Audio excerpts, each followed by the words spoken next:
স্রষ্টা বলেছেন, তুমি যাকেই আমার চেয়ে বেশি ভালোবাসবে, আমি তাকেই তোমার কাছ থেকে দূরে নিয়ে যাব এবং তোমাকে একা করে রাখব।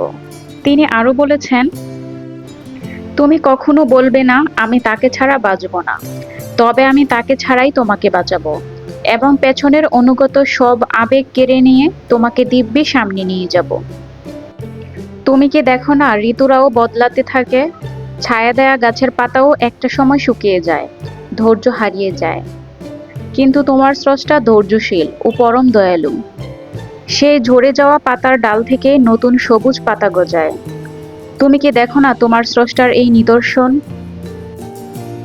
যে মানুষটাকে তুমি নিজের অংশ ভাবতে, সেই মানুষটাই একদিন অচেনা হয়ে যায়, তোমার মন ভেঙে যায়। এমনকি তোমার বন্ধুও শত্রুতে পরিণত হয়, আবার শত্রুও খানিক সময় পর বন্ধুতে পরিণত হয়। যে মানুষটাকে নিজের জীবনের চেয়েও বেশি ভালোবাসতে, সেও প্রতারণা করে। তবে তুমি কেন স্রষ্টা বিমুখ হয়ে মানুষকে ভরসা করো? অদ্ভুত এই পৃথিবী।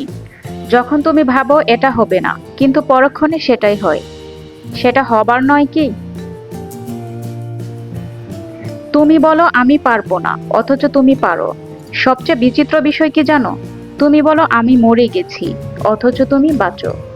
তোমার স্রষ্টা তোমাকে বাঁচায়, তোমাকে বাঁচিয়ে রাখে। এই ভুবনে স্রষ্টাকেই একমাত্র ভরসা করা উচিত। জীবনে কারোর কাছে অতিরিক্ত কোনো কিছু আশা করতে যাবেন না, হোক সে আপনার সব থেকে কাছের মানুষ, আপন মানুষ। কারণ যার কাছে আপনি অতিরিক্ত আশা করবেন, ঠিক তার কাছে আপনি সবচেয়ে বেশি কষ্ট পাবেন।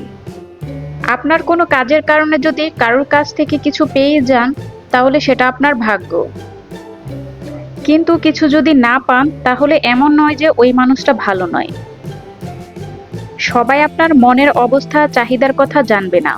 খেয়াল করলেই দেখবেন, যার কাছে আপনি যত কম আশা রাখবেন, সে আপনার কাছে বরাবরই ভালো হয়ে আছে। খারাপ হয়ে যায় সে, যার কাছে আপনি আশা রেখেছেন, অথচ কেউই কিন্তু খারাপ নয়। আপনার আশার কারণে দুইজনকে দুই রকম মনে হয়। তাই চেষ্টা করুন নিজের যোগ্যতায় চাওয়া পাওয়াগুলো পূরণ করতে। এতে আপনি সবচেয়ে বেশি ভালো থাকবেন। আমার এই ভিডিওগুলো যদি আপনাদের কাছে ভালো লেগে থাকে, তাহলে অবশ্যই আমার চ্যানেলটি সাবস্ক্রাইব করতে ভুলবেন না। আর নতুন বন্ধুদের কাছে ভিডিওটি শেয়ার করার অনুরোধ রইল। ধন্যবাদ, সবাই ভালো থাকবেন। আল্লাহ হাফেজ।